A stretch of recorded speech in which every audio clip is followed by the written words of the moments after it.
Saya Fabi di Gian Antonio, Federal Grisini Team. Saksikan saya di MSGP Channel.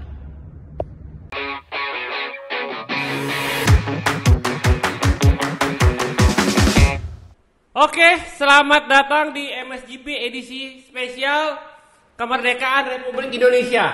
Hari Selasa loh ini, tanggal 17 Agustus Merdeka 21. Merdeka 2021. Iya, 2021. Iya. Ya kan? NKRI ke 76. Ya. 76 Kamu kan gak tahu waktunya kan? Ya, tahu lah kan. Manggungnya jam berapa suka-suka, hari ini hari apa, besok hari apa, kamu gak tahu. Ya saya sih nggak tahu. Orang beruntung gak pernah kerja. Untung gak bisa kerja. Kalau Bikin pusing orang kerja. Kalau saya kerja orang jadi kacau. Nah, itu. Tapi kan mayoritas bangsa Indonesia pada bisa kerja. 90% lah kali. Iya, bisa kerja, bisa bangun pagi, bisa berjuang. Dan MSGP, saya Satar, Mateo, mengucapkan Dirgahayu Indonesia. ke-76. Merdeka! Merdeka.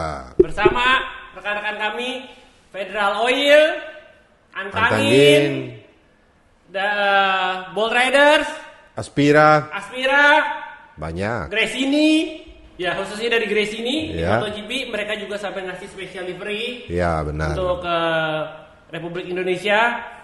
Itu tim Italia tapi rasanya Indonesia banget Ya, juga ya. setuju. Banget gitu. Gara-gara siapa itu? Gara-gara kamu. Gara-gara saya. Oke, gaspol ngap. Oke. Ada apa Dengan banyak banget ini. dengan Yamaha? Oke, kita mulai dari Yamaha-nya dulu apa Vinales dulu? Vinales equal Yamaha sementara ini. Oke, tapi Vinales kan sudah ke Aprilia, jadi lebih mau jelasin yang mana dulu nih? Saya mau jelasin tentang Vinales karena kemarin waktu terjadi, waktu orang di rumah sadar bahwa Vinales tidak akan turun, semuanya tulis di Instagram saya. Kenapa? Ya kalau saya balasin satu-satu atau jawab di Instagram, kayaknya tidak juga ya bro. Bukan karena saya kurang ajar atau tidak sopan, karena memang terlalu banyak yang harus dijawab satu-satu. Makanya aku tunggu hari ini, meskipun pasti banyak orang di rumah udah tahu apa yang terjadi. Tapi saya mau kasih visi dari saya sendiri, mungkin dari kamu juga, dari situasi yang sangat-sangat kontroversial. Nomor 1, menurut saya, kalau garis besar, pasti Vinales salah. Pasti ya? Pasti. Meskipun kita nggak bisa tahu semuanya dan apa yang ada di belakang. Pasti dong. Tetapi salah. Kenapa? Nomor 1, dia frustasi. Oke? Frustasi dia besar sekali waktu GP Styria yang bukan weekend kemarin, tapi 1 minggu sebelumnya. Okay. Kenapa dia frustasi? Karena waktu start pertama, dia itu bagus banget. Dia fighting di depan, urutan 3 kalau nggak salah. Betul. Ya. Habis itu kan memang ada tabrakan antara, masuknya bukan tabrakan antara, ya antara bisa dibilang juga. Maksudnya tuh Dani Pedrosa jatuh, dan Savadori tabrak motornya Pedrosa. Red flag, karena berapi-api motornya, bahaya dong. Red flag dan harus start kedua.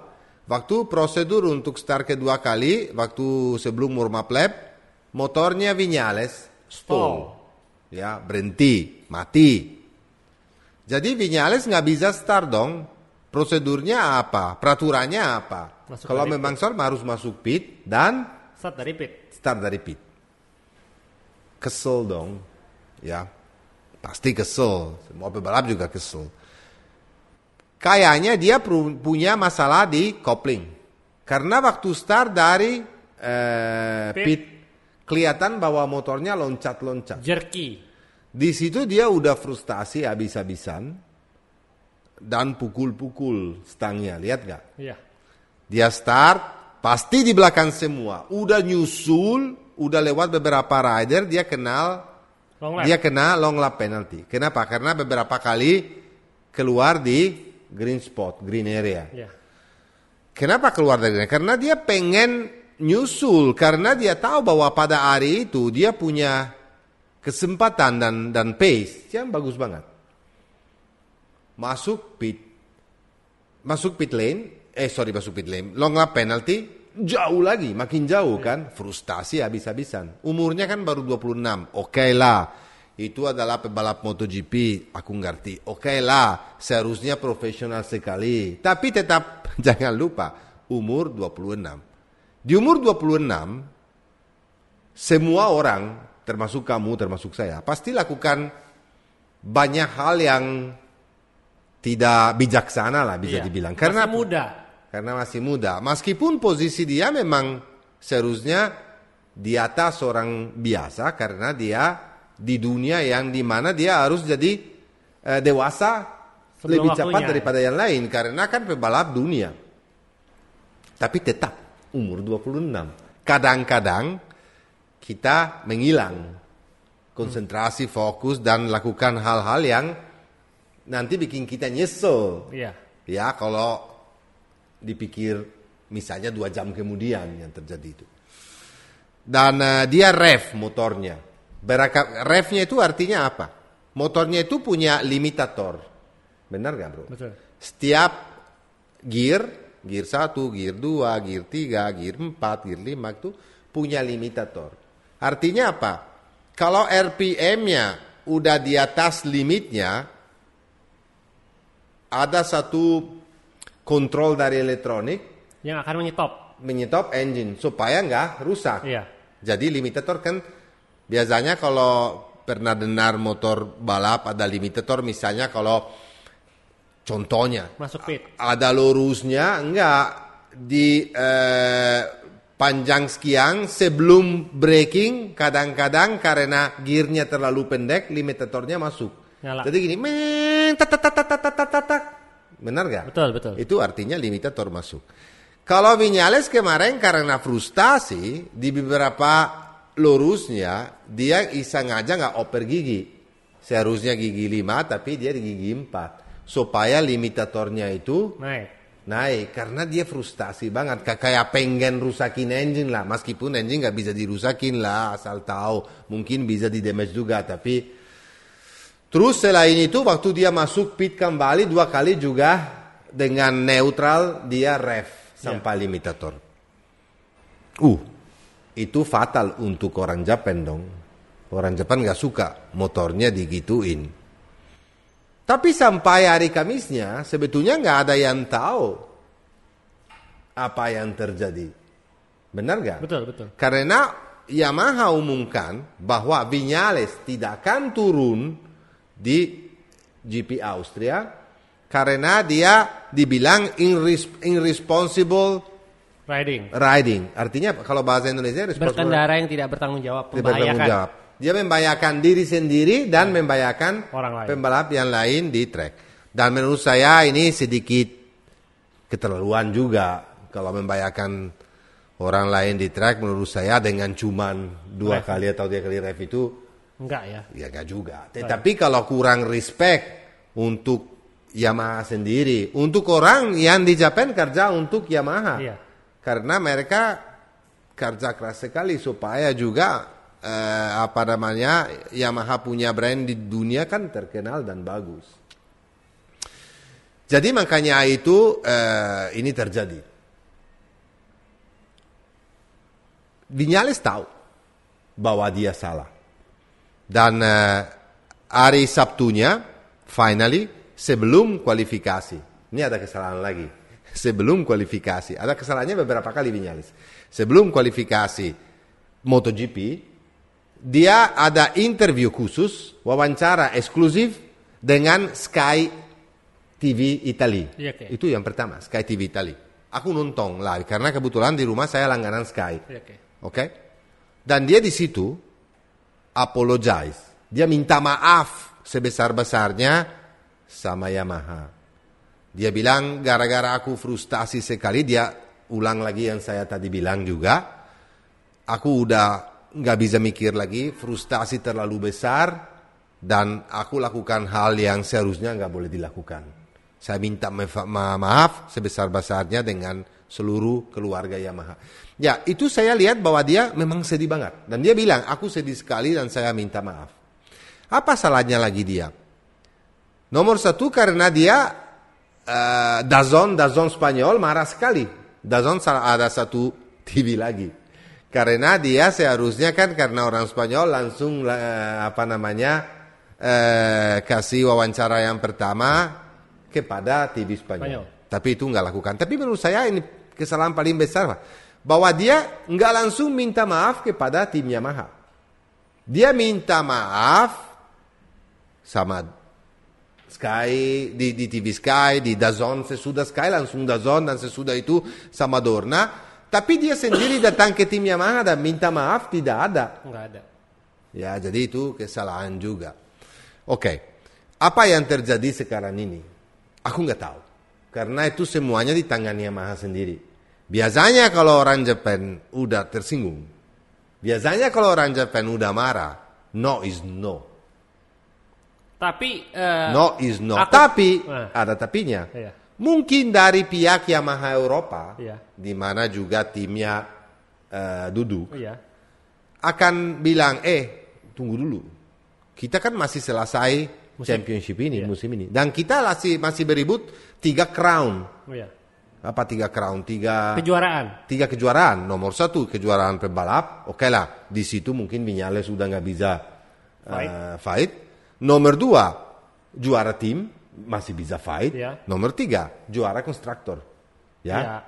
Masih bisa fight banget. Tapi kalau cuma ada satu pembalap dan cuma satu yang dapat poinnya, ya 3 crown itu nggak akan dapat Yamaha. Ya. Dan itu penting sekali untuk Yamaha kan. Ya. Jadi mungkin sebelum ambil keputusan supaya keputusan yang sangat drastis di mana Viñales dari sekarang nggak akan balap lagi, mungkin mereka berpikir lagi. Kenapa itu? Kenapa mereka perlu Viñales? Karena Viñales itu adalah pebalap Yamaha udah lama, dia tahu motornya, dia punya kemampuan untuk menang. Kalau kita kemarin saya lihat di pit ada Toprak, ya.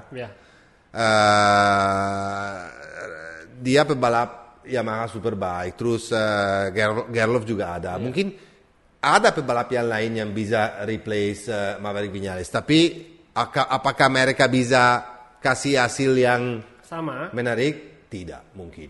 Itu tidak mungkin karena mau tahu nggak mau Viñales adalah pebalap kelas dunia, pebalap yang juara dunia. Dia pernah juara dunia di Moto3 kan. Betul.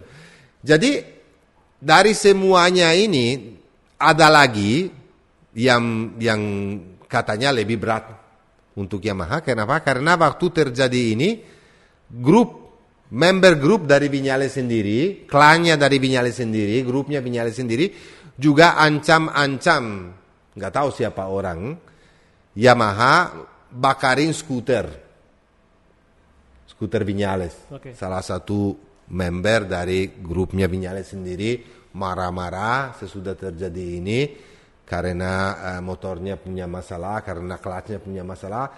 Pada hari Minggunya itu waktu Viñales keluar, dia ini ancam Yamaha kayak mau bakarin skuter dengan benzin. Terus ada gosip yang berbeda ya di belakang ini yang sampai mungkin dengan tim WSS 300-nya juga mundur ya. Ada banyak sekali yang bikin Yamaha marah sekali. Salah satunya juga bapaknya Viñales, di mana dia tweet bahwa Yamaha sabotage Viñales. Dan itu menurut saya nggak masuk akal juga karena mungkin bapaknya juga frustrasi. Apa kesimpulannya dari visi saya sendiri pribadi ya? Kalau saya jadi Yamaha, ya, tapi bukan saya Yamaha. Cuman saya kasih pendapat saya sendiri karena pasti orang mau tahu pendapat saya. Menurut saya kalau ditanya Yamaha Viñales salah, ya salah. Kalau bisa dimaafin, menurut aku bisa. Ya, karena siapa yang nggak salah pada umurnya? Siapa yang nggak salah di hidup kita? Semuanya pasti salah. Aku pernah dengar juga banyak sekali yang bilang, wah seharusnya dia nggak bagus. Contohnya yang jelek sekali, seharusnya Viñales nggak boleh juga diterima sama tim-tim yang lain di MotoGP dan dikeluarin dari MotoGP. Menurut saya ini sedikit terlalu aneh ya, terlalu berat. Ya. Kenapa? Kita lihat aja contohnya banyak. Contohnya, bro. Ya. Nomor satu contohnya adalah Romano Fenati. Dia lakukan sesuatu yang sangat bahaya menurut saya. Ya, waktu di pada waktunya, waktu di Moto2. Dan dia waktu itu tetap di lurusnya coba rem Stefano Manzi. Maksudnya dia coba rem motornya Stefano Manzi. Itu bahaya sekali. Oke lah, pada waktu itu banyak sekali yang marah sama dia. Dan pada waktu itu dia didiskualifikasi. Benar didiskualifikasi. Tapi musim berikutnya sekian waktu lama selesai diskualifikasi dibolehkan balap lagi. Dia balik lagi di Moto3 dan menurut saya bisa dibilang bahwa dia waktu itu sangat nyesel dan balik lagi dengan cara yang bagus sekali. Ya, kita lihat bahwa Fenati sekarang dewasa banget kalau bawa motor dan orang memang bisa belajar dan bisa berubah dong. Betul. Ya. Contohnya lagi Johan Zarco, meskipun kasus sama, dia nggak kurang ajar sama KTM, tapi dia juga tinggalin KTM karena dia bilang motornya, sebetulnya pernah bilang motornya nggak bagus, nggak sesuai dengan dia, motornya jelek, dia pernah frustasi bilang motornya jelek, sampai dia putus kontraknya sama. Hampir balik ke Moto2, tapi gara-gara Girelli-nya diambil, ditaruh di Avintia, dikasih motor bagus sampai sekarang dan bisa jadi podium. Ya.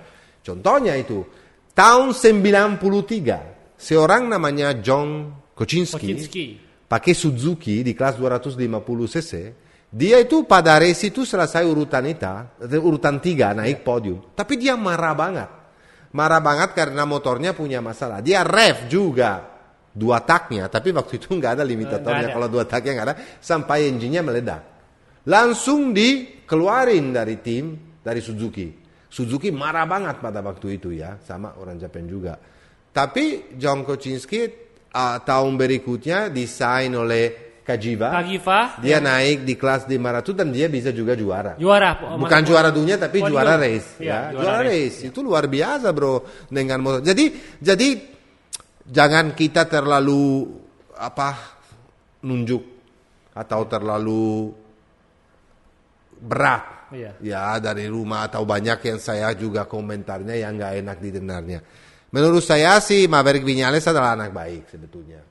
Mungkin ini juga ada banyak yang bilang bahwa Yamaha juga marah sekali keluarin statement ini karena Viñales mau pindah ke Aprilia. Udah jelas bahwa mau pindah ke Aprilia dan Yamaha nggak begitu terima. Ya ini bisa juga jadi. Tapi saya rasa bahwa kalau menurut saya akan dimaafin sama Yamaha tidak, bro. Kenapa? Karena dia umumkan masalah ini.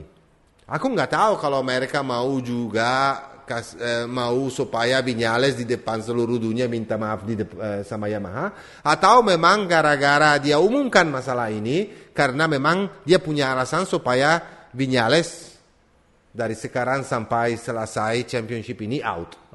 Bisa jadi bro, bisa jadi. Soalnya kalau misalnya Yamaha yang tahu duluan, yang lihat video duluan, yang mengerti dari telemetri duluan. Kalau kita nggak tahu semua.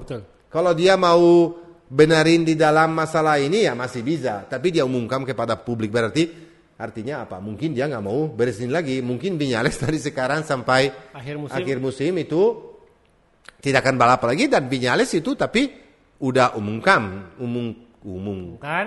bahwa tahun depan akan dapat kontrak 1 tahun sama Aprilia dan dia akan turun di kelas MotoGP tahun depan 2022 musim 2022 dengan Aprilia dan teammate-nya adalah Aleix Espargaro. Jadi kesempatan untuk Viñales akan ada lagi. Mudah-mudahan dia belajar karena Aprilia bukan tim sebagus Yamaha, bro. Betul. Tapi siapa tahu gara-gara dia ganti tim, dia dapat lebih friendly. Orang Italia kan beda dari tim Yamaha sendiri di mana ada Lin Jarvis juga orang Inggris yang memanage tim atau beda sekali. Banyak orang krunya Aprilia banyak sekali orang Spanyol juga. Alex itu adalah teammate dan best friend-nya Viñales juga. Jadi Jadi mungkin dengan suasana yang baru, mungkin dengan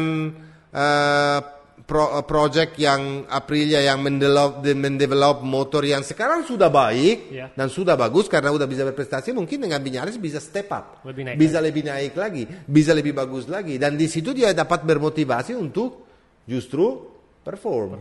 Bisa jadi bro, bisa jadi. Jadi ya mudah-mudahan ini masalah ini secepatnya selesai karena situasi Dorna, situasi MotoGP tahun 2020 dan 2021 ini kurang baik. Kurang baik ya. Kurang baik. Dan untuk Yamaha, ada apa dengan Yamaha? Saya bilang apa gitu karena ada masalah juga di tim satelit loh. Ini ada babak kedua loh guys. Ini ada babak kedua yang mesti kita kasih tahu bahwa Petronas SRT. Jadi aku jelasin ya. Tim Sidato Razlan yang tahun lalu itu benar-benar luar biasa dengan Morbidelli dan Fabio Quartararo. Dan tahun sebelumnya juga sebetulnya karena tahun 2019 meskipun si Quartararo itu naik sebagai rookie, tapi dia podium dan dia fight dengan Marc Marquez beberapa kali di Thailand, di Misano. Wow. Jadi sebetulnya dalam 3 tahun ini performa dari tim Petronas itu menurut saya luar biasa. Benar-benar seperti naik dan mendadak tanpa angin, tanpa hujan. Di tahun depan Petronas sebagai sponsor utama SRT. Jadi beda loh ya, Petronas SRT. SRT itu Sepang Racing Team. Itu timnya. Sponsornya Petronas. Itu mereka mundur dengan mengorbankan tim Moto2 juga nggak ada. Xavi Vierge. Moto3, Moto2 dan MotoGP. Nggak ada juga. Ada Binder sama John McPhee mesti cari tim juga tahun depan. Di MotoGP mereka juga mundur, tetapi tim SRT masih ada, tapi dengan motor yang dua-duanya spek B. Ya. Tapi kronologi begini yang membingungkan juga, jelaskan. Bro. Kronologi gini, mereka akan selesai balap di Moto3 dan di Moto2 untuk musim 2021. Oke. Itu umumkan pertama. Dia nggak bicara soal Petronas.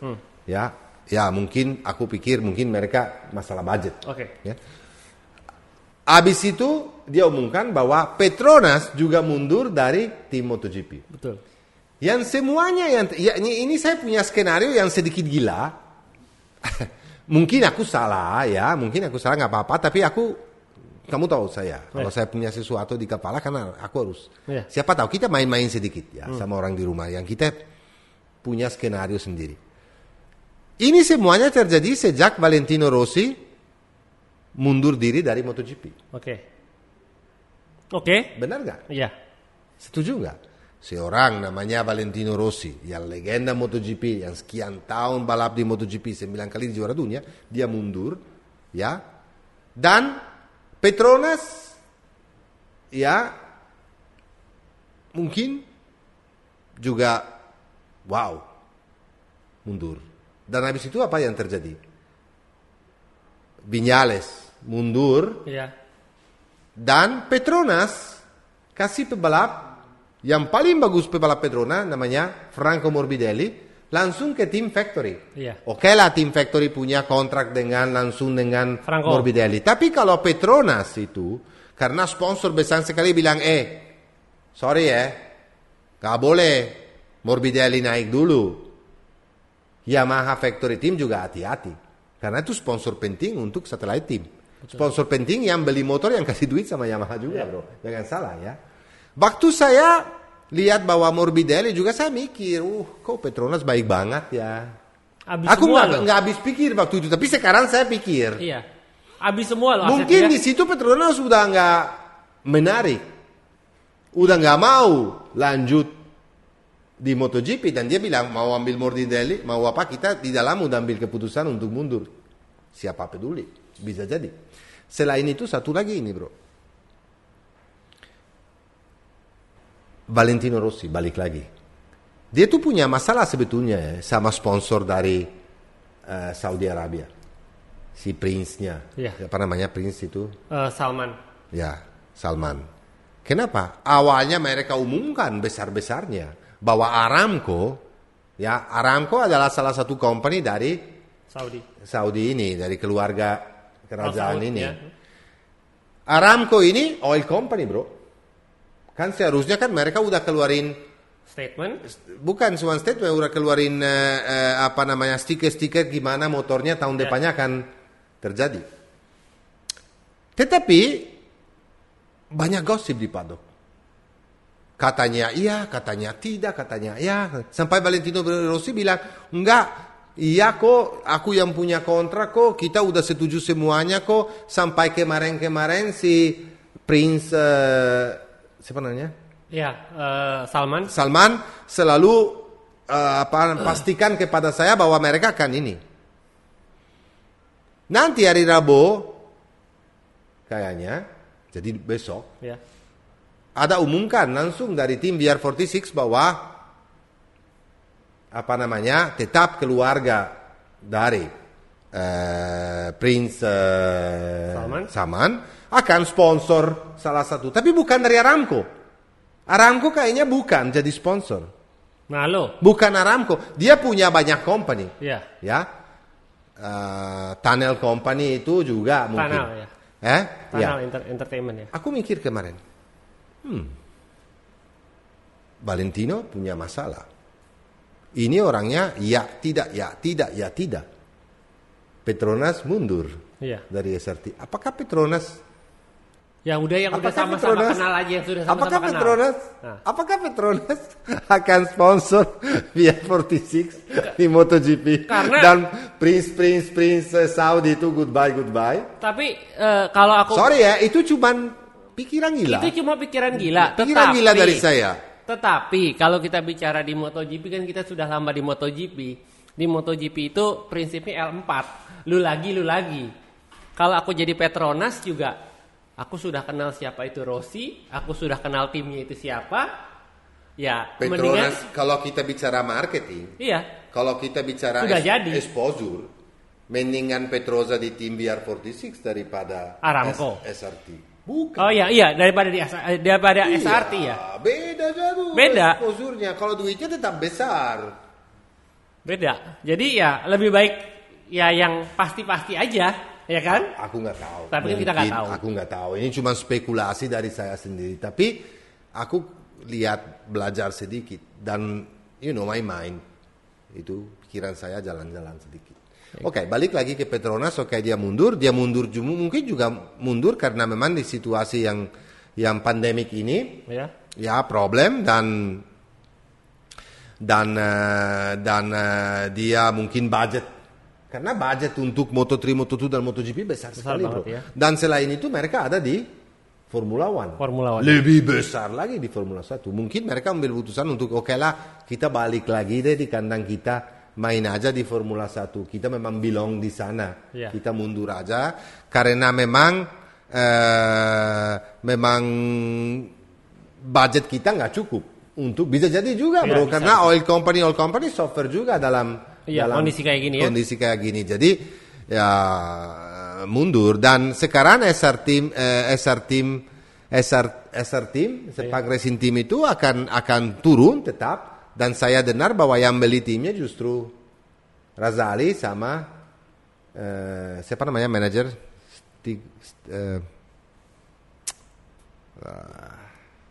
lupa namanya, maaf lah. Pokoknya bukan punya Sepang Racing Team lagi. Jadi di take over juga. Tapi dengan mereka akan turun dengan spek B motor. Sekarang masalahnya apa? Pebalapnya, bro. Itu udah jelas satu pebalapnya itu adalah Darren Binder. Iya. Ya, adanya Brad Binder. Iya, betul. Kenapa jelasnya dia? Karena dia udah punya kontrak untuk balap di Moto2 untuk tahun depan. Iya. Tapi Moto2 nggak akan ada. Karena Petronas di Moto2 nggak akan ada. Betul. Jadi mereka untuk tidak putus kontrak itu suruh langsung dari Binder loncat dari Moto3 ke MotoGP. Dan pembalap yang kedua ya masih tanda tanya. Sekemarin ada Toprak Ratsatsioglu di pedok ya? Di pedok dan Lin Jarvis lagi usaha keras supaya bisa membawa dia kepada tim SRT atau tim apa yang terjadi pokoknya dari Malaysia untuk tahun depan dengan dua bike spek P. Tapi saya nggak yakin bahwa Toprak akan mau. Ya, jadi masih ada yang bicara Dixon. Tapi Dixon apakah pantas Betul. untuk langsung naik dari Moto2 ke MotoGP. MotoGP. Tapi Dorna sih perlu punya pembalap dari Inggris. Lalu Dovizioso gimana ini nasibnya nih? Dovizioso sebetulnya adalah pembalap dengan pengalaman. Yang kemarin-kemarin di Austria aku juga lihat Battistella. Ya. Manajer Dovizioso ya sibuk banget. Ya, tapi Battistella itu bukan cuma punya Dovizioso, punya juga Baldassari. Ya. Salah satunya. Jadi kita akan lihat. Aku nggak mau spekulasi siapa jadi pembalap kedua kepada Petronas. Bukan Petronas lagi. SRT. Dan bukan SRT lagi sebetulnya. Siapa yang jadi pembalap kedua tim Yamaha Satelit. Untuk tim Yamaha Satelit itu soalnya kan tujuannya tim ini adalah untuk mendevelop pembalap khusus untuk Yamaha. Ya, jadi sayang sekali semuanya ini terjadi kepada Yamaha dengan sementara dia leading championship. Betul. Dengan Fabio Quartararo, tetapi kayak ada huru-hara ya, atau ada ada masalah besar yang mereka harus selesaikan secepatnya. Dan karena tim satelit itu juga penting sekali untuk tim Yamaha bro, supaya bisa membawa pembalap seperti kemarin Fabio Quartararo dan Morbidelli sebetulnya datang dari Petronas ya. Betul. Dan Petronas itu sebetulnya nggak jelek-jelek amat. Tahun kemarin 22-21 dia tuh hampir jadi juara dunia. Betul. Dia menang 6 race, kali. 3 dengan Morbidelli, 3 dengan Quartararo dan Quartararo jadi runner up. Ya shocking, sangat shocking. Tapi saya dengar juga bahwa Dorna untuk tahun depan akan turunin lebih banyak duit kepada tim-tim. Bukan cuma di MotoGP, sekitar 60 juta euro dia akan turunin kepada tim-tim untuk bantu. Dan selain itu juga di Moto3 dan di Moto2. Artinya apa? Artinya MotoGP lagi dalam kondisi susah. Kenapa? Karena memang situasi ini. Iya. Bukan cuma saya, kamu, atau seluruh orang di dunia lagi ini. Lagi pada kusut, tapi MotoGP sendiri juga kusut. Kusut sebenarnya. Jadi kita akan tunggu aja apa yang terjadi di depan-depan dekat ini. Tapi ini lucu ya, tahun ini MotoGP bikin kita sibuk banget bro. Benar. Kenapa? banyak hal-hal yang sekali. Saya berharap cukup jelas untuk kasih tahu kepada orang di rumah atau explain. Ya.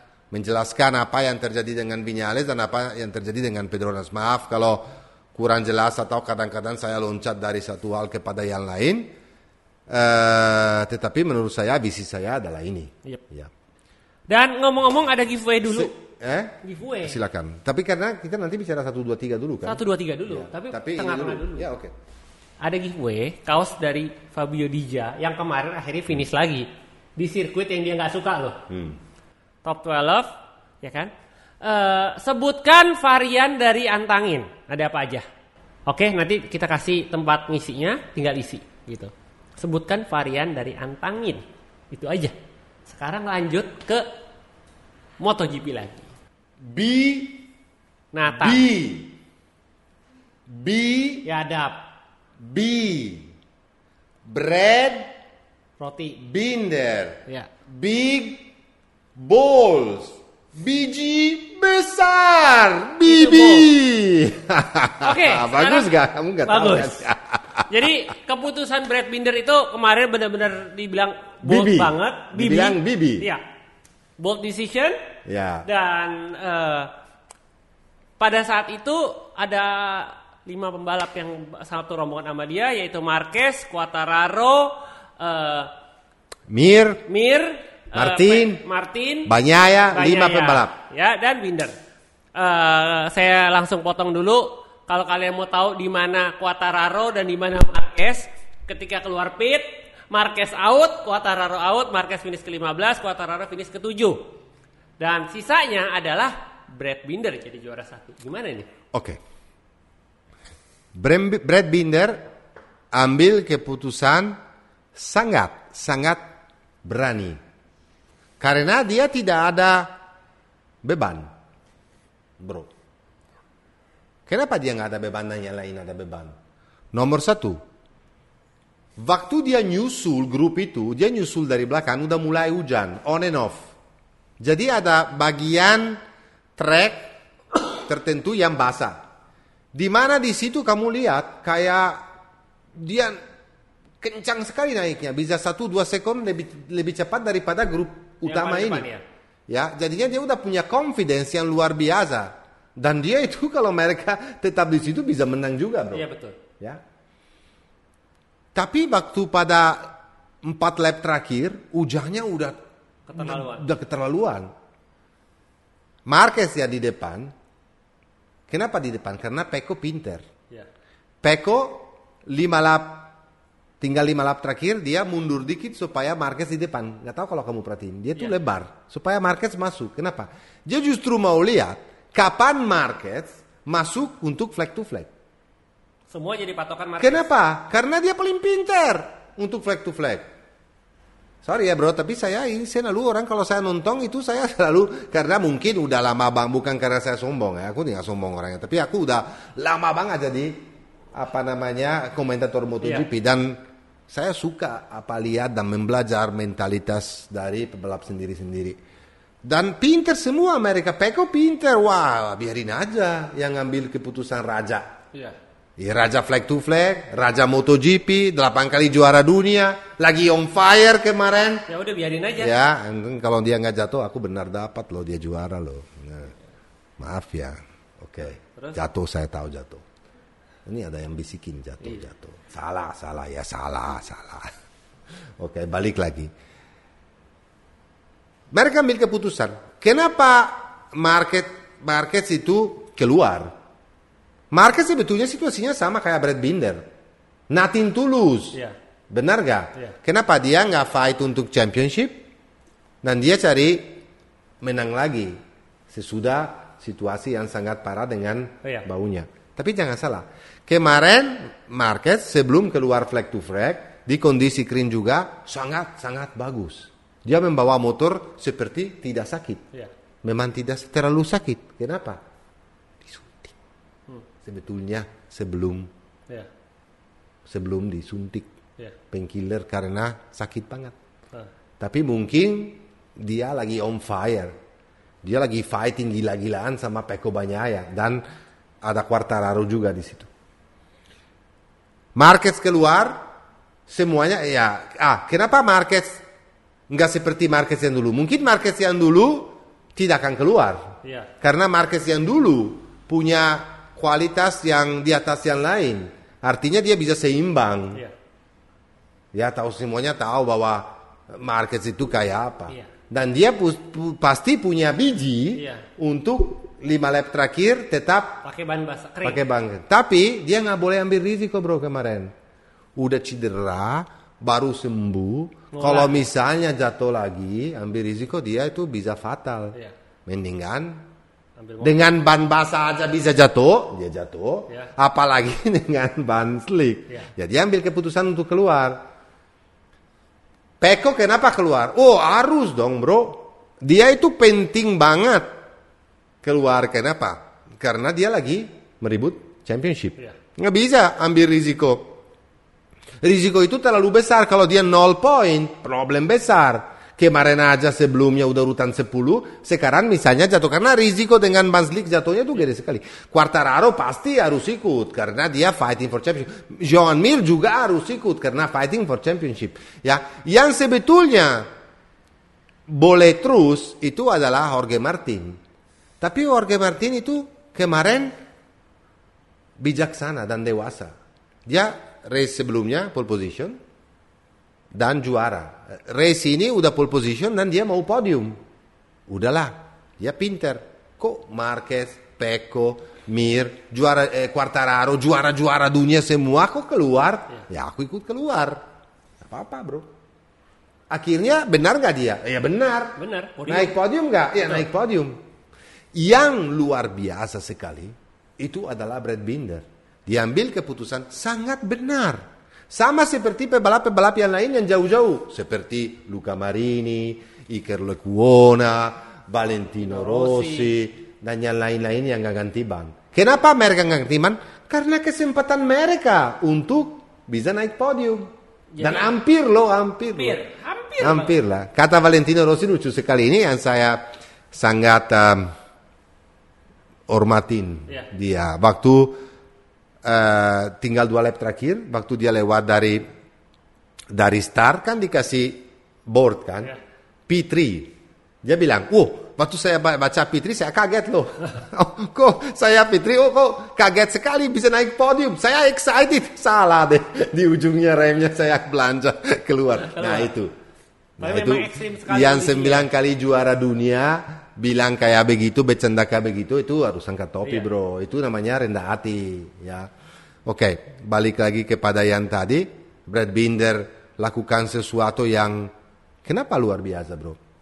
Orang mungkin di rumah nggak tahu, kita harus kasih tahu dari technical side. Nomor 1, aquaplaning itu besar banget, banyak itu sekali. Genangan air ya.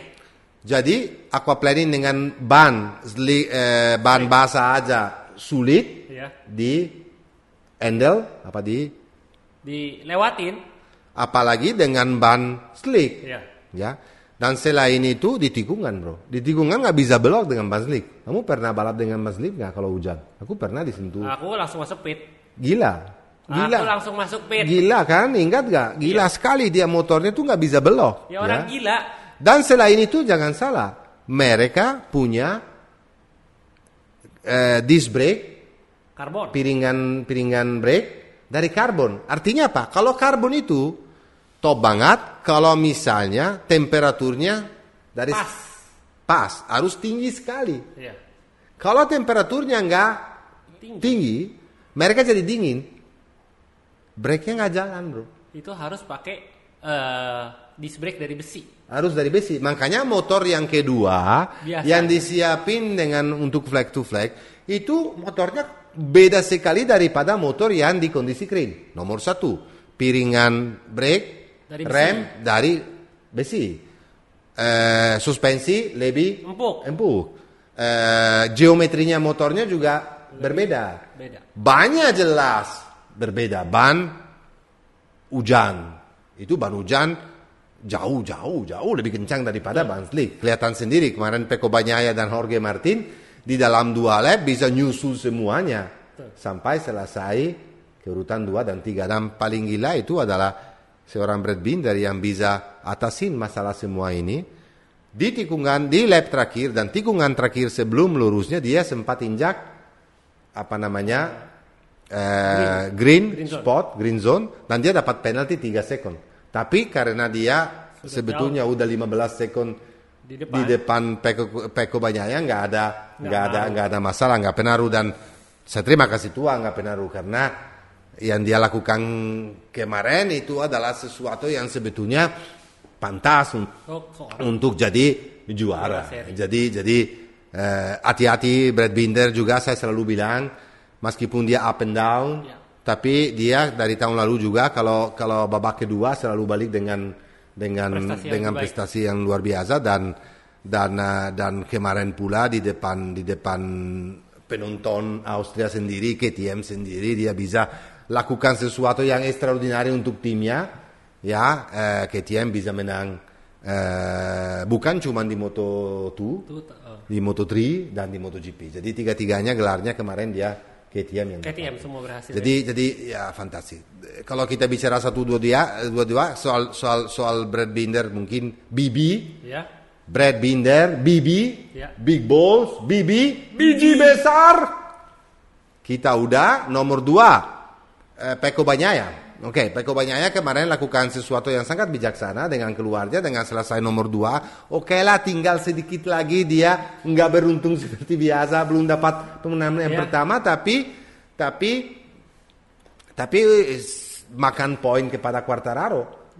Makan 11 poin. Dan sekarang karena Quartararo selesai. Aku potong dulu nih, Matteo mesti ngejelasin. Karena Fabio Quartararo hanya finish di posisi ke-7 kemarin, selisih poin dia dengan Mir itu mendekat. Tapi tetap bro, saya memang mau nyampe situ. Tapi menurut saya kemarin Quartararo yang paling untung, tetap. Iya, betul sih. Because sebelum race ini yang paling dekat daripada dia siapa? Zarco. Dengan 40 poin. Sekarang yang 2 ini 47. Jadinya yang menang siapa kemarin? Ya, Quartararo lagi. Ya, meskipun ya benar Mir bahaya karena kita tahu semua apa yang dia lakukan tahun lalu. Iya. Tapi Mir sendiri juga bilang di dalam 2 race terakhir ini aku 2 kali selesai di depan Quartararo benar. Tapi aku cuma bisa makan 8 poin. Betul. 8 poin itu nggak cukup. Kalau saya mau balik lagi jadi juara dunia, aku harus minimal mulai menang. Dan minimal tahun ini harus menang 3-4 kali lagi. Betul. Berarti dari sekarang ke depan Mir itu harus fokus dengan bukan cuma selesai di depan Quartararo tapi juga jadi juara seri.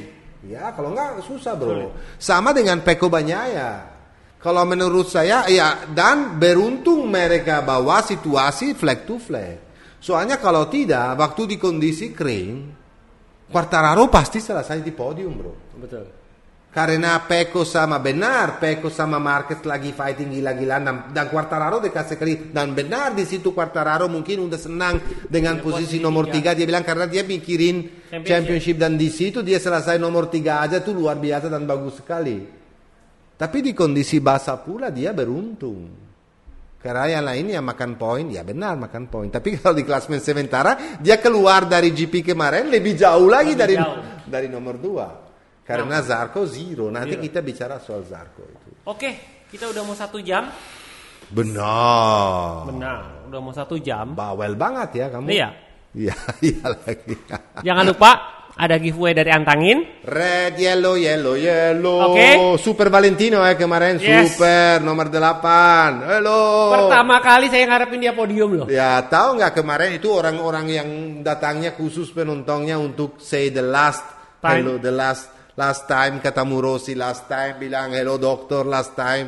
Yang banyak sekali di Austria kuning semua dan mereka pasti senang sekali kalau 2 lap terakhir dia kalau dia bisa naik podium kemarin. Waduh bro, top banget. Ya bis, oke. Jangan lupa sebutkan varian dari Antangin. Nanti akan kita sediakan untuk dapetin kaos dari Fabio Di Gianantonio. Oke? Bye bye. Ciao.